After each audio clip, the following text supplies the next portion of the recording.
Hey guys, we are back again today, continuing our series on how to make your own homemade fertilizers that are healthy for your soil, that are free, and that will build the soil up over time instead of polluting it like some of the chemical commercial fertilizers that you buy that are just so expensive. So today we're going to talk about potash. Adding potash to your soil adds so much minerals and nutrients. You're gonna love this. It's so easy to do, so let's learn all about the benefits of putting potash in your garden.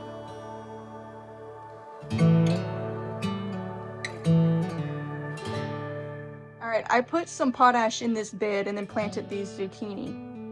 These are the exact same zucchini planted at the exact same times, but I did not have the potash in this bed. I just added the potash yesterday because I realized how much of a difference. But look at the difference between the only difference. Same dirt, same plants, same time, same care. These did not have the potash in the soil, and these did. That is the only difference. Potash has been a favorite of gardeners for all of recorded history. It's high in potassium, which assures long-term productivity for your plants. Potassium is vital for a plant's overall vigor. It thickens cell walls, which makes plants physically tougher and more resistant to disease, pest, and weather stress. If you're growing anything that flowers or produces fruit, potash is your best friend. It plays a critical role in the synthesis of sugars and starches.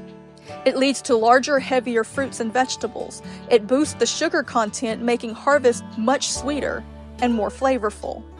Potash-rich produce tends to stay fresh longer after it has been picked.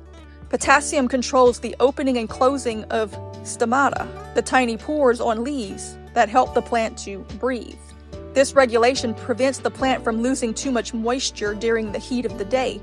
Without enough potash, the plants can wither even if the soil is damp because it can't manage its internal water pressure. While phosphorus gets the credit for the roots, potash helps those roots to grow deeper and more fibrous. It also activates over 60 different enzymes within the plant that are responsible for growth. Applying it directly to the soil is best. If it gets on the leaves, be sure to wash it off. If it sits too long, it can burn them. Alright, wasn't that interesting and such a great way to add minerals and nutrients to your garden? And it helps with pests. That's amazing. So thanks for watching. Make sure you like, share, and subscribe if you liked this content. There is more coming, so make sure you get the notifications. We thank you for watching. Share this with all your gardening friends so that they can get the tips and come back for more. Hope you enjoyed. See you next time. There's more to come.